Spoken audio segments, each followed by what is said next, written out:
లూకా సువార్త 22వ అధ్యాయం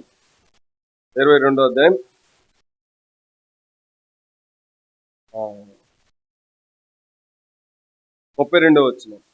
నీ నమ్మిక తప్పిపోకున్నట్లు నేను నీ కొరకు వేడుకుంటుని, నీ మనస్సు తిరిగిన తరువాత నీ సహోదరులను స్థిరపరచమని చెప్పాను. మహిమగల దేవుడి మాటలు మన మేలు కొరకే దీవించాక, నీ మనస్సు తిరిగిన తర్వాత ఎడ్జోండి 3.5 సంవత్సరం ప్రభుని వెంబడిస్తే మనసు తిరగదా?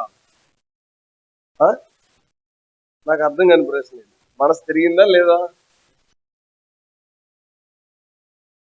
3.5 సంవత్సరాలు ప్రభుని విశ్వాసంతో వెంబడిస్తే మనసు తిరగలేదు అంటాడేంటి?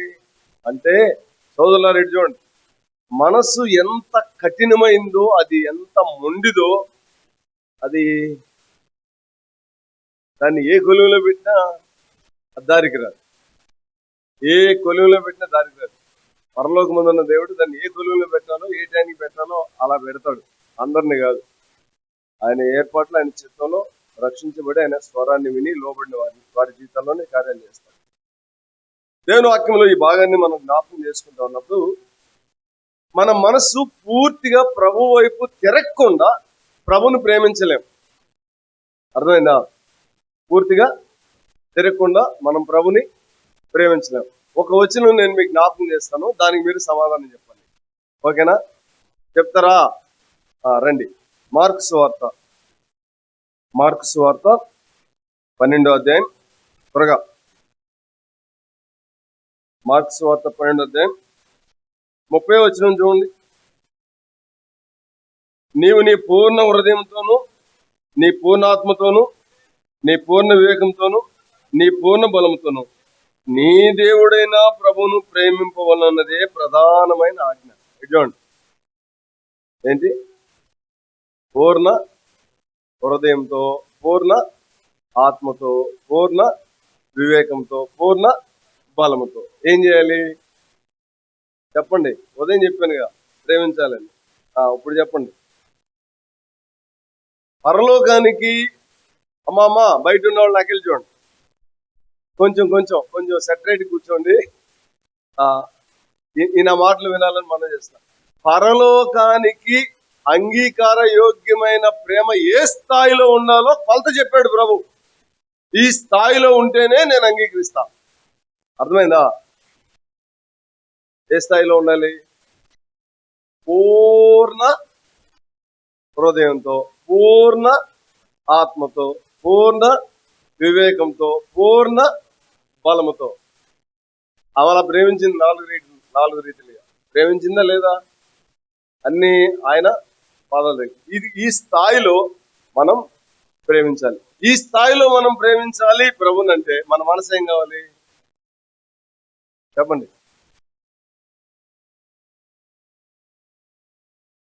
ఏంద్రా ఇటు చెప్తుంటే అడిపోతావు అంటారు కదా పిల్లల్ని. ఏంట్రా నా మాటలు ఏం అర్థం కాలేదా? నీకేంటి ఇటు చెబుతుంటే అటు వెళ్తావు? వినవా? కుదురుగ్గా ఉండవా? చెప్పిందే నీకేం అర్థం కాలేదా అంటాం. మనం చెప్తా ఉంటాం, వాడి పని ఆడితే మన పని మనదే, మన బాధ మనదే, వాడి పని వాడిష్టం వాడిదే. ఈరోజు విశ్వాసులు కూడా ఎలా ఉన్నారంటే, మన ఇళ్లలో మన పిల్లలు ఎలా ఉన్నారు, ఆ తండ్రికి కుమారులుగా అలాగే బ్రతుకుతా ఉన్నాం, అలాగే ప్రవర్తిస్తా ఉన్నాం. ఇక్కడ ప్రభు చెప్పిన మాట ఏంటంటే చాలా ముఖ్యమైనది. నీ మనస్సు తిరిగిన తర్వాత నీ సహోదరులను స్థిరపరచు. ఇప్పుడు మారు మనసు పొందాల్సింది ఎవరు?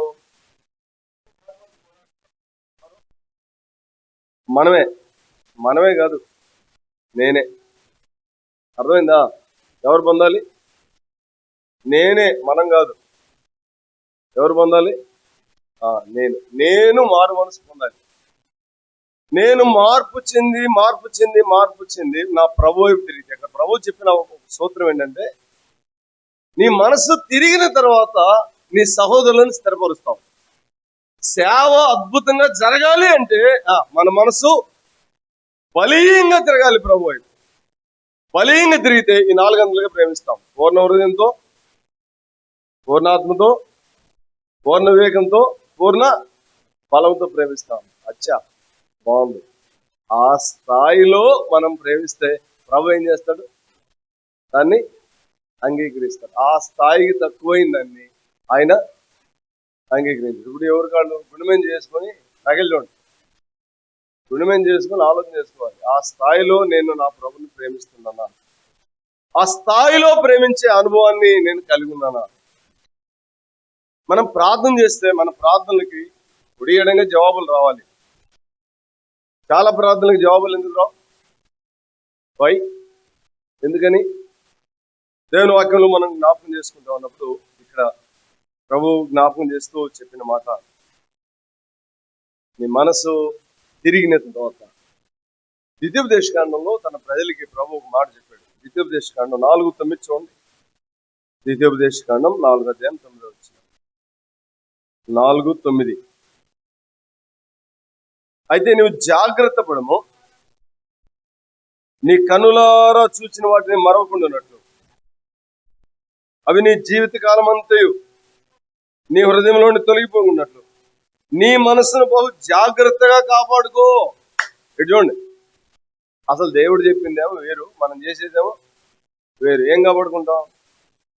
ఇల్లు వాకిళ్ళు కదా, పొలాలు, డాక్యుమెంట్లు, ముక్కులు ఉన్నాయి, చెవులు ఉన్నాయి, మెడలు ఉన్నాయి, గాజులు, ఇట్లాంటి వాటిని బాగా కాపాడుకోవడానికి తెవ్వి తెవ్వి తెవ్వి వాటిని తెల్లగా చేయడానికి ఆలోచన చేస్తాం. అసలు కాపాడుకోవాల్సింది ఏంటి? దేవుడు ఏం చెప్పాడు? ఏం కాపాడుకో? నీ మనసు కాపాడుకో. మనసు ఎంత వేగవంతమైందంటే అది ఎంత ఎంత దాని గురించి అసలు అందరూ అంచనాలు కలవదు. అలాంటిది అక్కడ ప్రభు పేతురుతో ఒక అద్భుతమైన మాట చెప్పాడు. 21వ అధ్యాయానికి రండి. యోహాను సువార్త 21వ అధ్యాయం. యోహాను సువార్త 21వ అధ్యాయంలో ప్రభు చెప్పిన మాట, వీటిని కాపాడు కాపాడు అన్నాడు కదా. మనం చదువుకున్నాం, ఉదయం 3 మాటలు చదువుకున్నాం. ఈ మాట నేను మీకు తర్వాత జ్ఞాపకం చేస్తాను. చూడండి, ఇక్కడ 2 పనులు అప్పగించాడు. ఒకటి ఏం పని? ఒకటి ఆయాలి, 2 మేపాలి. ఇటు చూడండి సహోదరులరా, బాధ్యత కలిగిన సహోదరులకి ప్రేమతో నేను జ్ఞాపకం చేసే మాట ఇది. ఒకటి ఏం చేయాలి? మేపాలి, 2 కాయాలి. కాయాలి, మేపాలి. కాయాలి, మేపాలి. కాయకపోతే, గొర్రెలను కాయకపోతే చంపబడతాయి. అవునా? క్రూర మృగాలు ఏం చేస్తాయి? గొర్రెల్ని, కాపర్లని గొర్రెల్ని ఏం చేస్తాయి? చీల్చి చంపుకొని తింటాయి. పులి కానీ, సింహం కానీ, ఏ మృగం అయినా ఏం చేస్తాయి? వాటిని చంపేస్తాయి. కాపర్ లేకపోయినా చచ్చిపోతాయి, మేత లేకపోయినా చచ్చిపోతాయి. సావు ఖాయమే. ఏమి లేకపోతే? మేత లేకపోతే చచ్చిపోతాయి, కాపర్ లేకపోయినా చచ్చిపోతాయి. ప్రపంచంలో ఎవరైనా ప్రభు సహాయం లేకుండా మేపటం, కాయటం చేత ఎవరికైనా? ఏ గొర్రెకి ఏ మేత పెట్టాలో మనకి తెలియదు. ఏ గొర్రెకి ఏ అవసరం ఉందో తెలియదు కదా. ఏ గొర్రెని ఎలా గాయాలో మనకి తెలియదు. ఆత్మదేవుని స్వాధీనంలో ఉండి మేపాలి, కాయాలి. అయితే కిందకు వచ్చిన తర్వాత ప్రభు ఒక మాట చెప్పాడు, అది జ్ఞాపకం చేస్తాను. రండి, 18వ వచనం. యేసు, నా గొర్రెలను మేపుము, నువ్వు యవనుడవై ఉన్నప్పుడు నీ అంతటి నీవే నడుము, నీకు ఇష్టమైన చోటికి వెళ్ళుచుంటివి. నీవు ముసలివాడు అయినప్పుడు నేను చేతులు చాపుదు, వేరొకడు నీ నడుము కట్టి నీకు ఇష్టము కాని చోటికి నిన్ను మోసుకొని పోనని నీతో నిశ్చయంగా చెప్పుచున్నాను. సహోదరులరా, ఇక్కడ ప్రమాదకరమైన 2 విషయాలని మనం అధిగమించాలి. అదేంటంటే, ఒకటి నా ఇష్టం. నేను త్వరగా జ్ఞాపకం చేస్తున్నాను. ఒకటేంటి? నా ఇష్టం. చాలాసార్లు మాట్లాడేటప్పుడు మనకి బాగా కోపం వచ్చింది. ఏంటంట? నా ఇష్టం, నా డబ్బులు, నా ఇల్లు, నా వస్తువు, నా పొలం, నా పిల్లలు, నా ఇష్టం. మాట్లాడమా? చెప్పండి. మాట్లాడతాం. ఏంటి డల్ అయిపోయారు? టైం అయిపోయింది. ఏంటి ఇటు చూడండి, నా ఇష్టం అని మాట్లాడతాం. సొంత ఇష్టానికి జావాలి. రెండు, చాలా సార్లు ప్రజలు మనల్ని మనకి ఇష్టం లేకపోయినా అంటిపెట్టుకెళ్తారు. ఏదో పనులకి, ఏదో ఏదో ఒక పరిచర్యకి, లేకపోతే ఏ కార్యానికైనా కదా. కొన్నిసార్లు ఇంట్లో నీళ్లు తోడటం మనకి ఇష్టం ఉండదు. మన ఆవిడ చెప్పింది, అమ్మగారు ఆర్డర్ వేస్తారు, కొంచెం పిల్లోడు స్కూల్కి వెళ్ళిపోవాలి, కొంచెం నీళ్లు తోడి వాడికి పాత్రలో పెట్టింది. అది ఇష్టం ఉండదు, కానీ ఏం చేస్తాం, మంచి పనులే చేస్తాంలే. కొన్నిసార్లు బజార్కి వెళ్ళాలి, అది నాకు ఇష్టం ఉండదు, ఏం చేస్తాం, బజార్కి వెళ్ళాలి. మార్కెట్కి వెళ్ళి మా ఆవిడ నన్ను మాటికి చేపలు తండి అంటుంది. చేపల కొరకే నన్ను మార్కెట్కి పంపింది. అది అన్నిసార్లు ఇష్టం ఉంటుంది, కానీ కొన్నిసార్లు ఇష్టం ఉండదు. ఇష్టం లేకపోయినా మనుషుల ఇష్టానికి ఏం చేస్తాం, మనం అప్పగించుకొని చేస్తున్నాం, చేయట్లేదా? ఏంటి చూడండి, చేస్తున్నాం, చేయట్లేదా? చేస్తున్నాం. అని ప్రభు అంటాడు, మనుషుల ఇష్టానికి చావాలి, నీ సొంత ఇష్టానికి చావాలి, నువ్వు నా కోసమే బ్రతకాలి. నా కోసం బ్రతుకున్నట్లుగా నీ మనసు తిరగాలి. అర్థమైందా? నా కోసం బ్రతుకున్నట్లుగా నీ మనసు తిరగాలి. నీ మనసు తిరిగితే మరో ప్రపంచాన్ని చూస్తావు. నేను చూపిస్తాను నీకు. ఏం తిరగాలి? మనసు తిరగాలి. ప్రజలందరూ ఆగులేని వాళ్ళందరినీ తీసుకొచ్చి మంచాల మీద తీసుకొచ్చి అట్లా రోడ్ల పైన పెడతా ఉంటే, పేతురు నడిచి వెళ్తా ఉంటే నీడ పడితే కదా, వస్త్రం తాగితే నీడ పడితే వాళ్ళ రోగాలన్నీ పోతా ఉంటే తనకి ఎలా ఉంటుంది? సహజంగా తనకి ఎలా ఉంటుంది? పేతురు అందరిలా అంటాడు కాదు, కొంచెం టెంప్టెడ్ మైండ్, అంటే తొందరగా స్పందించేస్తాడు ప్రతిదాన్ని. ఏమవుతాడు? ఆశ్చర్యం. అట్లాంటి స్పందన కనిపించదు, మనం పేతురులో చూస్తాం. అయితే ప్రభునందు ప్రియమైన సహోదరి సహోదరులారా, ప్రభు కోరేది ఏంటంటే ఈ మాట, నువ్వు నన్ను ప్రేమించాలని 4 మాటలు చెప్పాను కదా, అర్థమైందా? అది కూడా ఎలా?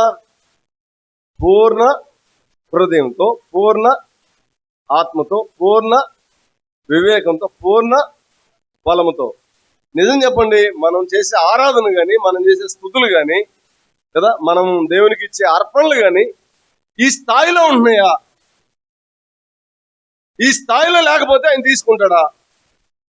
ఆయన తీసుకోడు. మరి తీసుకోకపోతే నీ ఆరాధన అంతా ఏమవుతుంది? అక్కడ చెప్పాడు కదా, ఉదయం నేను ఒక మాట జ్ఞాపకం చేశాను. పేతురు ఒక మాట అంటాడు, 5వ అధ్యాయం 3వ వచనం, అపోస్తలుల కార్యాలు. ఏమంటాడు? అపవాది మీ హృదయములను ప్రేరేపించాడు. చూడండి, దేవుని సొమ్ము దొంగిలించే వాళ్ళందరూ హృదయాన్ని ప్రేరేపించే దేవుడు అంటే దుష్టుడే. అర్థమైందా? నువ్వు దేవుని సొమ్ము దేవునికి నమ్మకంగా ఇవ్వటం లేదు అంటే నీ హృదయాన్ని ప్రేరేపిస్తుంది ఎవరో? చెప్పండి. పేతురుతో మనం ఏకీభవించాలి. ఎవరో అన్నా చాలా అవసరం వచ్చి పడిపోయింది అన్న, ఈ నెల వీలు కలదు, నెక్స్ట్ మంత్ ఇంకా డబల్ అయిద్ది. నెక్స్ట్ మంత్ నీ కష్టం డబుల్ అయిద్ది. ఎప్పటికీ నువ్వు చేయలేవు. విశ్వాస జీవితంలో తెగింపు కావాలి, తెగింపు కలిగి బ్రతకాలి. ఈ భాగంలో నేను మీకు జ్ఞాపకం చేసే చాలా మాటలు ఉన్నాయి, కానీ ఒక 3 మాటలు జ్ఞాపకం చేసి నేను ముగిస్తాను. కొంచెం మీరు మనసు పెట్టి ఈ మాటలు వినాలి. మీకు అర్థమైందా? ఏ స్థాయిలో ప్రేమించాలి? చెప్పండి. పూర్ణ హృదయంతో, పూర్ణ ఆత్మతో, పూర్ణ వివేకంతో, పూర్ణ ఆ స్థాయిలో ప్రేమించాలి. అమ్మా, ఏ స్థాయిలో ప్రేమించాలి? ఆ స్థాయిలో ప్రేమించాలి. కొంతమంది భార్యలు కలిసి ఉంటారు, కానీ భర్తలను ప్రేమించరు. ఏం చేయాలో అర్థం కదా. నామకే వస్తే ఉన్నామంటే ఉన్నాం. అన్నం పెట్టాను తిను, కంచం అన్నం వేసి అన్నం పెట్టాను తిను అంటది. డబ్బులు పెట్టాను తీసుకో అంటాడు ఆయన. ఏంది ఇది? చెప్పండి. మీరు నవ్వాలని కాదు నేను చెప్తుంది. జరుగుతూనే లేవా కుటుంబాల్లో? ఇద్దరు కలిసి ఆరాధన చేస్తారు. మనం చాలాసార్లు సిగ్గుపడాలి. మీకు సిగ్గుండాలని అనలేక మనం సిగ్గుపడాలని ఆ మాట చెప్తున్నా. దేవుని పిల్లలమైన మన జీవితాల్లో మన మనసే సమస్యలన్నిటికీ మూలం. అందుకే ప్రభు సువార్తను ప్రకటిస్తూ ఆయన ఏం చెప్పాడంటే, నమ్మిన ఆయన పిల్లలకి ఏం చెప్పాడంటే, మీరు మారు మనసు పొందండి, మారు మనసు పొందండి, మారు మనసు పొందండి. మారు మనసు పొందండి అంటే అర్థం ఏంటి? What is the right reason? ఏంటి మారు మనసు పొందండి అంటే? మీ మనసు మారి ప్రభువుని పూర్ణ స్థాయిలో ప్రేమించే అనుభవంలోనికి రావాలి. తర్వాత మిగతా విషయాలు ఆటోమేటిక్గా వస్తాయండి. నువ్వు దేని గురించి ఆలోచన చేయకు. పూర్ణ హృదయంతో, పూర్ణ ఆత్మతో, పూర్ణ వివేకంతో, పూర్ణ బలంతో ప్రభుని ప్రేమించు. పాత నిబంధన గ్రంథంలో అయితే ఇంకొక 2 మాటలు యాడ్ అవుతాయి. అలా ప్రభుని ప్రేమించే అనుభవంలో నువ్వు ఉంటే, ఇటు చూడు, ఏమి లేవు అని ఏడుస్తున్నావో నీ కాళ్ళ దగ్గరికి వస్తాయి. నమ్ము, నమ్ము, అంతే, నమ్ము. మా అమ్మాయికి 15,000 మందికి టీచర్ ఉద్యోగాలు ఇచ్చినప్పుడు పోస్ట్ రాలా. చాలా కన్ఫామ్గా అనుకున్నాను ఖచ్చితంగా పోస్ట్ వచ్చిందని.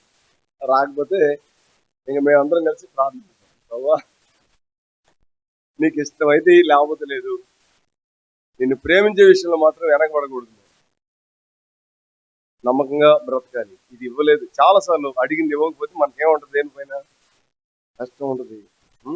అన్నం తినం కదా, కొన్నిసార్లు నిద్ర కూడా పడదు.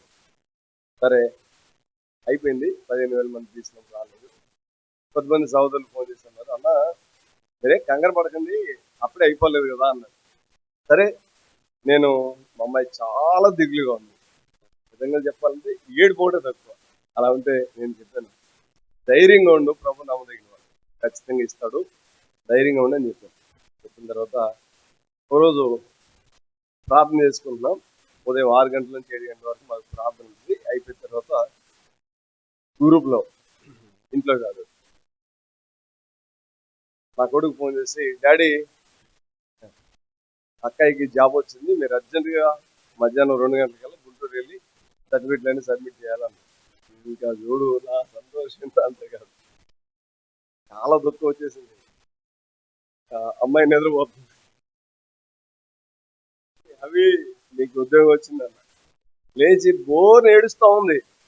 ఇంకా నా భార్యకి చెప్పాను, తాను ఏడుస్తూ ఉంది. ముగ్గురం కలిసి మోకరించి ప్రభుని నీ కృప వలన ఇది మాకు అనుగ్రహించబడింది. మా అమ్మాయికి చెప్పాను, నీ బలాన్ని బట్టి కాదు, దేవుని కృప ద్వారా నీకు ఇది ఇవ్వబడింది. మరణం వరకు నమ్మకంగా ప్రభు కొరకు జీవించాలి.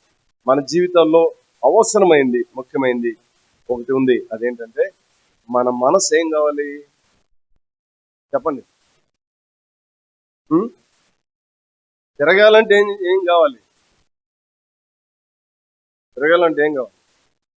చూడండి, 1-2 వచనాలు చూడండి. కీర్తన 34:18 చూడండి. కీర్తన 34:18 త్వరగా.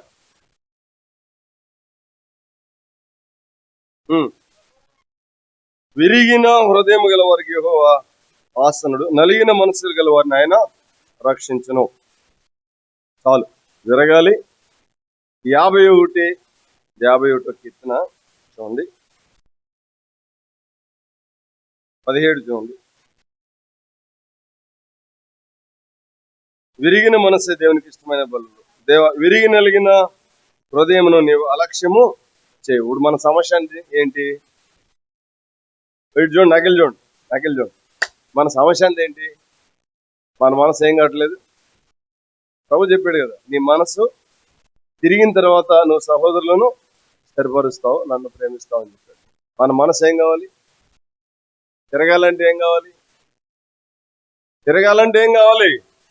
విరగాలి, నలగాలి. విరగాలి, రోట్లో వేసి పచ్చడి దొక్కుతాను తెలుసు కదా, అట్ట దొక్కాల. దేన్ని? మనసుని. అట్ట దొక్కినా కానీ రేపు పొద్దునకి మళ్ళీ రెడీ అయిపోతుంది. రేపు పొద్దునకి మళ్ళీ మామూలుగా ఉంటుంది, మళ్ళీ దొక్కాల. అట్లా రోజు తొక్కుతా ఉంటే